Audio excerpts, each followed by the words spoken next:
Hello guys, I am Lalit Agarwal. Welcomes you all on your own coding channel CodeFreaks made by you, made for you. So let's now start today's lead code problem. आज की lead code की problem क्या बोल रही है? अच्छा, before moving towards the problem ना 1 minute session for दोस्त जिनको ये प्रॉब्लम अच्छे समझ में आ चुका है और जो खुद से एक बार ट्राई करना चाह रहे हैं।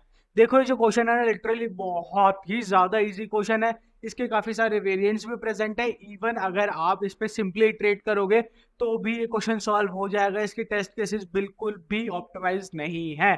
ठीक है, तो यहाँ पे आप जो मेथड लगाना चाहो आप लगा सकते हो। फिर भी अगर आप एक बार बिल्कुल जेन्युइनली बिल्ड करना चाहते हो तो इसके 3-4 मेथड हो सकते हैं उसको भी बिल्ड करने की और log n में भी लाने की कॉम्प्लेक्सिटी को। सबसे पहला मेथड तो क्या हो सकता है कि सबसे पहले आप एक फोर का लूप स्टार्ट करो। ठीक है, फोर का कर लो, वाइल का कर लो, कैसा भी एक लूप स्टार्ट कर लो। और उसमें जो रोज है, आपको क्या पता है कि आपकी जो रोज है वो भी सॉर्टेड है आपस में, और जो कॉलम्स है वो भी सॉर्टेड है आपस में। ठीक है, हाँ, तो आप क्या कर सकते हो, सबसे पहले तो ऐसी एक ऑप्टिमाइज रो ढूंढ सकते हो कि मिड पे गए, मिड पे जाके आपने मिड पे अगर वो जो मिड है, मिड का जो स्टार्टिंग है वो अगर छोटा है आपके किससे, टारगेट से, तो आप मिड वाली रो पे इटरेट कर सकते हो। नहीं तो आपको पता चल गया कि मिड से लास्ट तक की रो को आपको इटरेट करना ही नहीं है अगर मिड वाली छोटी नहीं हुई तो। समझ गए इस बात को? हाँ, तो एक तो तरीका ये भी हो सकता है, इससे भी लो ऑफ लोग m इंटू एन हो जाएगी। पहले रोज को करो, फिर ये सेम ट्रिक कॉलम्स पे भी अप्लाई कर दो। बोला ठीक है, एक ट्रिक तो ये हो गई।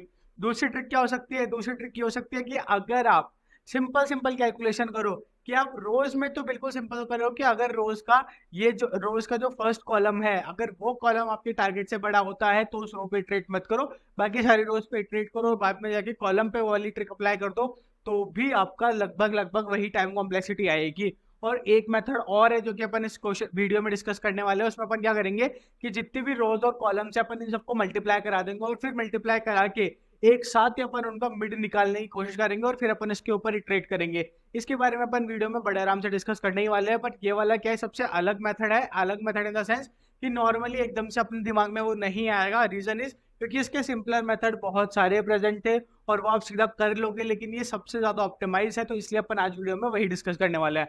बोला ठीक है, आज आप जिसको प्रॉब्लम ये समझ में नहीं आई है उनको टेंशन लेने की कोई जरूरत नहीं है। सबसे पहले तो अपन बड़े आराम से समझने वाले हैं कि क्वेश्चन कहने का चाह रहा है, उसके बाद में इसकी अप्रोच बिल्ड करेंगे and then finally will move towards its implementation. देखो समझो यहाँ पे क्वेश्चन कहने का चाह रहा है। क्वेश्चन में ना अपने को एक मैट्रिक्स दी हुई है। ठीक है, तो यहाँ पे अपन जो एग्जांपल ले रहे हैं वहाँ पे 3x3 की मैट्रिक्स है। बोले ठीक है, सिंपल सी बात है, इसमें कोई दिक्कत वाली बात नहीं है। ठीक है, अब ये 3x3 की मैट्रिक्स में है क्या कि ये जो रो है, अपनी एक रो है वो खुद अपने आप में सॉर्टेड है। मतलब जैसे यहाँ पे सबसे पहले 1 आया, अब 1 से हमेशा बड़ा ही आएगा, 3 ही आएगा, फिर 3 से बड़ा कुछ भी हो सकता है, 4 हो सकता है, 10 हो सकता है, 5 हो सकता है, कुछ भी हो सकता है, लेकिन 3 से बड़ा ही होगा, या फिर एट मैक्स 3 हो सकता है। बोला ठीक है, फिर यहाँ से 5 से बड़ा 7 हो गया। सिंपल सी बात है। बोला हाँ जी भैया, अब ये सिर्फ रो वाइज ही सॉर्टेड नहीं है, कॉलम वाइज भी सॉर्टेड है। कॉलम वाइज कैसे सॉर्टेड है? जैसे 1 आया तो 1 के बाद में 1 से बड़ा है या फिर 1 से इक्वल ही होगा, 1 से छोटा कभी भी नहीं हो सकता। तो जो 10 है वो 1 से बड़ा ही है। अब जो 10 से बड़ा है वही आएगा नीचे, 10 से छोटा नहीं आ सकता। सिंपल सी बात है। बोला हाँ जी भैया, सिंपल सी बात थी। क्वेश्चन में क्या गिवन था वो अपने को अच्छे से समझ में आ चुका है। अब अपने को रिटर्न क्या कराना है? रिटर्न ये कराना है, सिर्फ ट्रू और फॉल्स रिटर्न कराना है बेसिस ऑन कि ये जो टारगेट इसने वैल्यू दी है, जो 3 इसने दिया है, क्या 3 इस मैट्रिक्स में प्रेजेंट है या नहीं। अगर है प्रेजेंट तो ट्रू, अगर नहीं है प्रेजेंट तो फॉल्स। End of discussion. खाली इतना सा ही अपने को रिटर्न करवाना है। बोले ठीक है भैया, ये बात तो समझ में आ गई। अब यहाँ पे बात क्या है कि हो सकता है कि एक रो में प्रेजेंट हो, जैसे ये जो रो है, ठीक है, वो 1 से स्टार्ट हो रही है, तो हो सकता है इसमें आगे 3 प्रेजेंट हो सकता है, कोई बड़ी बात नहीं है। ठीक है, अब यहाँ पे ये सपोज कर लो कि ये 2 से स्टार्ट हो रही होती। बोला ठीक है, ये 2 से स्टार्ट हो रहा होता तो इसमें भी आगे 3 हो सकता था, कहीं पे प्रेजेंट, कोई दिक्कत वाली बात नहीं, कहीं पे भी हो सकता है। तो आपको ये फिगर आउट खुद करना है कि कहाँ पे प्रेजेंट हो सकता है। लेकिन उसमें दिक्कत क्या है, बड़े आराम से मैट्रिक्स पे इटरेट कर लोगे और आप तो बोल दोगे कि हाँ जी भैया इस पे प्रेजेंट है। तो पहली बात तो आपका आंसर सॉल्यूशन जो है, जो भी आप बिल्ड करोगे वो बड़े आराम से सबमिट हो जाएगा, क्योंकि इसके इतने टेस्ट केस ऑप्टिमाइज नहीं है। बट हाँ, वो रियल सॉल्यूशन नहीं होगा, क्योंकि क्वेश्चन ने अपने को साफ बोला है कि अपनी टाइम कॉम्प्लेक्सिटी कितनी आनी चाहिए, of log M cross N. M का मतलब नंबर ऑफ रोज और एन का मतलब नंबर ऑफ कॉलम्स। तो of log M cross N आनी चाहिए। जबकि अगर आप इस पूरी मैट्रिक्स पे नॉर्मली इटरेट करोगे तो आएगी एम इंटू एन, लॉग नहीं आएगा। समझ गए इस बात को? बोला हाँ जी भैया, समझ गए इस बात को। तो अब इसको अपन कैसे बिल्ड करेंगे? बेस के काफी सारे मेथड हो सकते हैं, अपन ने ऑलरेडी डिस्कस कर लिए हैं कि अपन काफी सारे मेथड से इसको कर सकते हैं। अभी अपन जो डिस्कस करने वाले हैं वो वाला मेथड समझते हैं। तो बताओ, total number of rose into total number of columns कितने होंगे भैया? 12 हो जाएंगे। सिंपल सी बात है, क्योंकि नंबर ऑफ रोज कितनी है? बोला 3 है, और टोटल नंबर ऑफ कॉलम्स बोला 4। समझ गए इस बात को? बोला हाँ जी भैया समझ गए इस बात को। तो अपने पास टोटल नंबर ऑफ रोज और into total number of columns कितनी आई? बोले 12 आ गई। सिंपल सी बात। बोला हाँ जी भैया सिंपल सी बात है। अब यहाँ से अपन ने क्या किया कि सारी की सारी वैल्यूज निकाल ली कि अपनी टोटल वैल्यूज इसमें कितनी प्रेजेंट है। अब यहाँ से अपन मिड एक साथ कैलकुलेट कर लेंगे। भैया एक साथ कैसे कैलकुलेट करोगे आप मिड को, जरा बताओ? बोला ठीक है, देखो सिंपल से मेथड है। अपन सबसे पहले मिड पे आए, मिड कैसे निकाला अपन ने? डिवाइडेड बाय 2, 6 आ गया। बोला ठीक है, बहुत ही बढ़िया।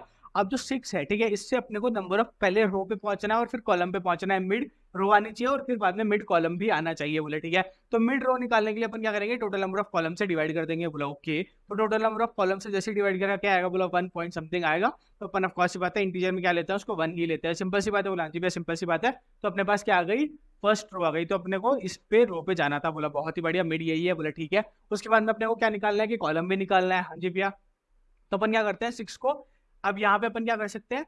इसका परसेंटेज निकालते हैं। परसेंटेज का मतलब क्या हो गया? मॉड्यूलो बोलते हैं इसको, वैसे परसेंटेज नहीं बोलते, ऑफ बात है, मॉड्यूलो बोलते हैं। मॉड्यूलो में क्या आता है अपने पास? रिमाइंडर आता है कि अगर अपन ने इसको 4 से डिवाइड करा तो रिमाइंडर क्या आएगा। तो जैसे अपन ने यहाँ से 4 से डिवाइड करके रो निकाली, अब जो अपने पास बची है वो अपने पास कॉलम बचा है कि अपने को उस कॉलम पे जाके चेक करना है। सिंपल सी बात है। बोला जी सिंपल सी बात है। तो अपने पास क्या आया? सेकंड कॉलम आ गया। बोला ठीक है, तो यहाँ पे सेकंड कॉलम पे गए अपन। सेकंड कॉलम पे जाके अपन ने देखा कि क्या ये जो वैल्यू है, क्या ये वैल्यू बड़ी है क्या आपने टारगेट से? अगर ये वैल्यू टारगेट से बड़ी है तो अपन ऑफकोर्स से बात है क्या बोलेंगे कि अपना आगे भी कहीं पे भी आंसर एग्जिस्ट नहीं करता। अपने को ऑफकोर्स आंसर कहाँ ढूंढना है? पीछे ढूंढना है। सिंपल सी बात है। बोला हाँ जी भैया सिंपल सी बात है। ये बात, इसमें कोई भी डाउट नहीं होना चाहिए था। और अगर at a same point of time पे जैसे मान लो जो 3 है, 3 को ढूंढना होता और यहाँ पे 1% होता तो अपन क्या बोलते कि अब यहाँ से पीछे ढूंढने की कोई जरूरत नहीं है, पीछे आंसर नहीं मिलेगा अपने को, जो भी आंसर मिलेगा वो आगे ही मिलेगा। शॉर्ट सी बात है। बोला हाँ जी भैया शॉर्ट सी बात है।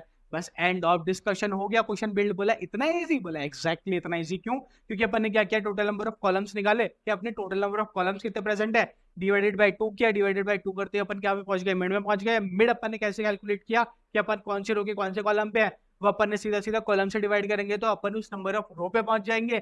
और जैसे ही अपन उसका रिमाइंडर निकालेंगे अपन उसकी कॉलम कॉलम पे पहुंच जाएंगे। तो अपने को पता चल गया कि इस रो के इस कॉलम पे पहुंच रहा था, इस रो के उस रो कॉलम पे जाके अपन ने देखा सबसे पहले तो कि क्या ये 3 के बराबर ही तो नहीं है। अगर 3 के बराबर हुआ तो अपना आंसर यहीं पर रिटर्न हो गया। मतलब 3 के बराबर नहीं है।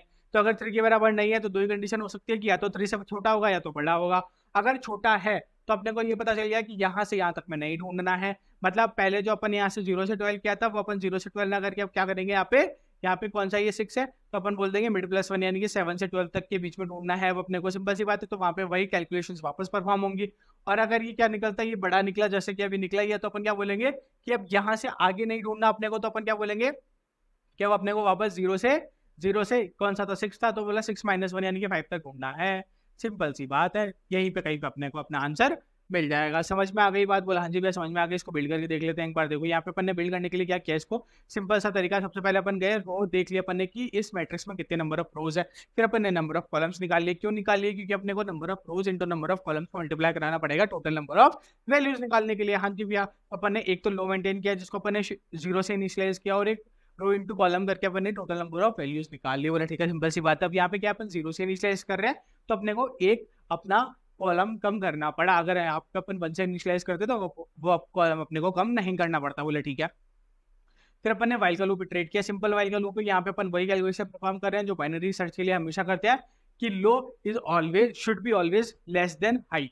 लफ कॉस्ट की बात है। फिर अपन मिड में गए, मिड जाके अपन ने मिड कैलकुलेट कर लिया। बोला ठीक है, मिड जो भी आया उसके बाद में अपन ने क्या किया कि इफ चेक किया। ये क्या चेक किया है कि अगर मिड डिवाइडेड बाय कॉलम किया तो अपने पास रो आ गई, और मिड परसेंटेज निकालो कॉलम के साथ में, मतलब यहाँ पे क्या होगा कि अपने पास कॉलम आ गया तो अपन ने रो आ गया, कॉलम आ गया। अपन ने ये चेक किया कि क्या मैट्रिक्स में जो रो कॉलम पे ये जो वैल्यू है क्या वो वैल्यू अपने टारगेट के बराबर ही तो नहीं है। अगर टारगेट के बराबर है तो सीधा सीधा रिटर्न ट्रू कर दो, कोई दिक्कत वाली बात होनी नहीं चाहिए। बोला हाँ जी भैया।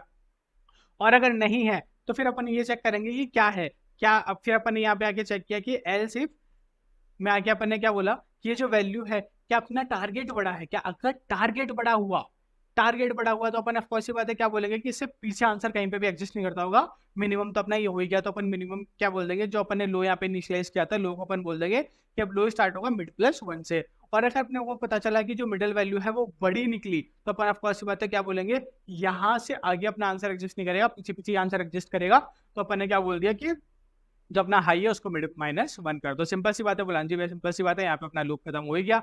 जहाँ पे अपना लूप खत्म हो गया, अगर तब तक आंसर रिटर्न ट्रू नहीं हुआ तो इसका मतलब साफ सीधी बात है कि ऐसा कोई आंसर एग्जिस्ट करता ही नहीं, रिटर्न फॉल्स कर दो। ठीक है, सबमिट करके अपन देख रहे हैं सबमिट अच्छा ये बात और बताओ कि अब यहाँ पे टाइम कॉम्प्लेक्सिटी क्या होगी? ऑफ कोर्स सी बात है, of log m cross n नहीं होगी, क्योंकि उसी के हिसाब से अपन ने बिल्ड किया है, सब इनपुट आराम से हो ही गया है, और स्पेस कॉम्प्लेक्सिटी यहाँ पे कुछ है नहीं। ठीक है, आई होप आपको अच्छे समझ में आ गया होगा। Thank you, thanks for watching.